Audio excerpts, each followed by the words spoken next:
Let's talk about Disney villains. Like, what if you clicked on this video where I am dressed like this, and instead I said something like, let's talk about banking. Are you saving enough in your 401k for retirement? Yes, I saw the Cruella trailer, and that trailer tells me nothing. Cruella was the villain in 101 Dalmatians, but who is the villain in her story? The I am woman, hear me roar thing implies that somebody or something is trying to hold her back. I am woman, hear me roar. But the trailer doesn't give us any idea on who or what that might be. Is it that woman who we see 3 times who doesn't say anything? What is the plot? What is the point? Is this basically just going to be the DeVille Wears Prada? I think I'm funny.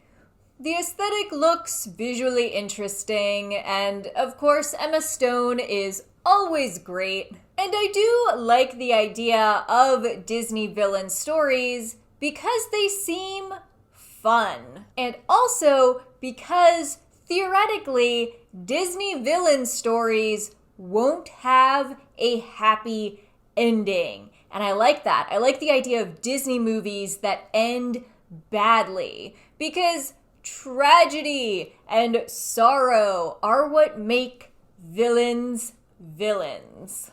But you have got to pick and choose your villains. They can't all have these complex, interesting backstories. And I've been thinking about it, and while I am not as much of a Disney expert as some people, I do have opinions. And there are 4 Disney villains that I think could have really interesting live-action backstory movies, and 4 that, really shouldn't. So first, let's get into my list of the 4 villains who should have live-action backstory movies. 1. Ursula. In The Little Mermaid, Ursula tells the audience that she used to live in the palace but was exiled for trying to overthrow King Triton. When I lived in the palace. Listen, the thing that makes a backstory interesting is when you know some sort of big, exciting thing happened, but you're in a different story now, so you don't have all of the details about that thing. And a usurper storyline definitely counts as a big, exciting thing that I really want to know more about. At last, it's mine. What did Ursula do in the palace? How did she try to steal the throne?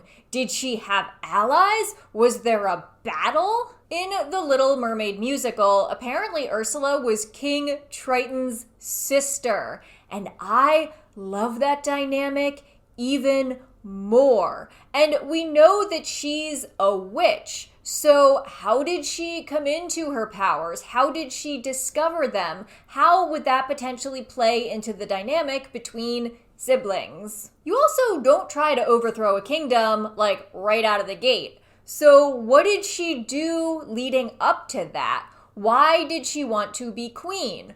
Also, was she always an octopus or did she used to be a mermaid? There are so many questions about this character. However, disclaimer, I would not want a live-action Ursula backstory movie if they were using Melissa McCarthy as Ursula. Villain 2, Hades from the Hercules movie. I mean, come on, he is the Greek god of the underworld, and they could easily do a Disney-ified version of the Persephone myth. I can really picture the aesthetic of a dark and brooding, snarky but handsome Hades in the underworld, and then Persephone, beautiful Persephone, in her bright colored dress and a crown of flowers. The ending actually helps set things up for Hercules, because at one point, Zeus comes down and he demands that Hades give Persephone back to her goddess mother. And that action would give Hades some motivation to dislike Zeus. And we don't see Persephone in the Hercules animated movie, nor is that movie particularly faithful to the Greek myths, so you could change up the ending. Maybe Zeus succeeds in stealing Persephone away, or maybe she dies. Drama. Villain number 3, Jafar. They had already cast a live-action Jafar for the Aladdin movie, and Jafar is pretty interesting. He is a sorcerer who somehow either worked or connived his way into being the advisor for the Sultan. Perhaps in his quest to gain more power, he learned about the legend of the lamp and the genie and set about a series of quests trying to find it, thereby setting things up for the events that we see in Aladdin. There's something there. It's not quite as readily apparent as the potential backstories for Ursula and Hades, but Aladdin is based on a story from 1001 Nights. And I'm sure they could find something to adapt for Jafar too. In one of the tales, an advisor named Jafar literally has to solve a murder. And I'm not saying that that's your angle for a Disney film, but I'm just saying that there are about 200 stories, so you have options. Villain number 4, the Queen of Hearts. If you want a unique black, white, and red aesthetic, don't go with the dog murderer. Go with the queen of a magical kingdom who seems to slowly unravel until she's trying to behead everyone who disagrees with her. Off with their heads! Where did the Queen of Hearts come from? Is she royal by blood or by marriage? We see that all of her subjects are playing cards. Are they just like that? Or could it be a curse?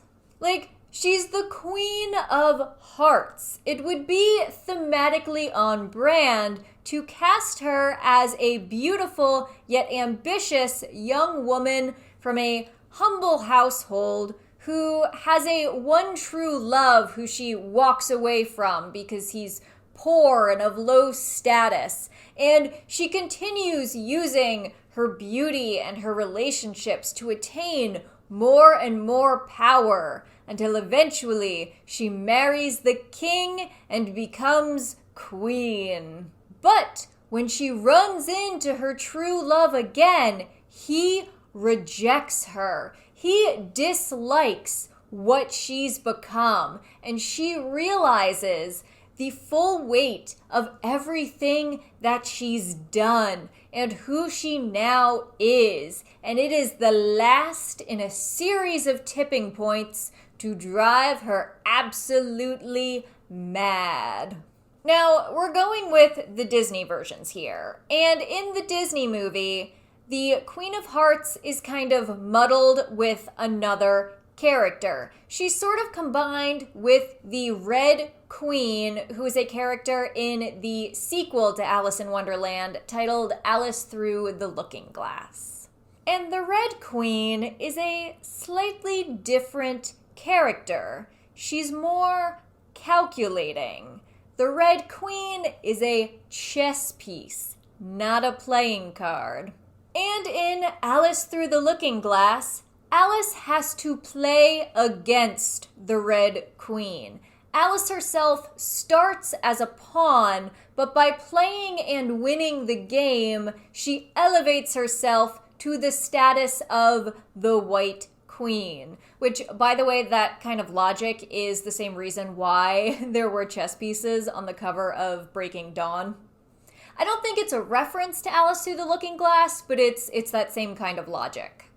Anyway, Disney could easily combine the Queen of Hearts with the Red Queen, at least thematically, and show a story of this ambitious woman who started as a pawn before she played her way up to queen and then eventually lost her mind. Now on to Disney villains who should not have backstory movies. Villain 1, Gaston. He's pretty and dumb, he's misogynistic and violent. He is a pretty surface level character. I'm especially good at expectorating. Disney actually did announce in 2020 that there was a Gaston prequel series in the works for Disney Plus, which, no thank you.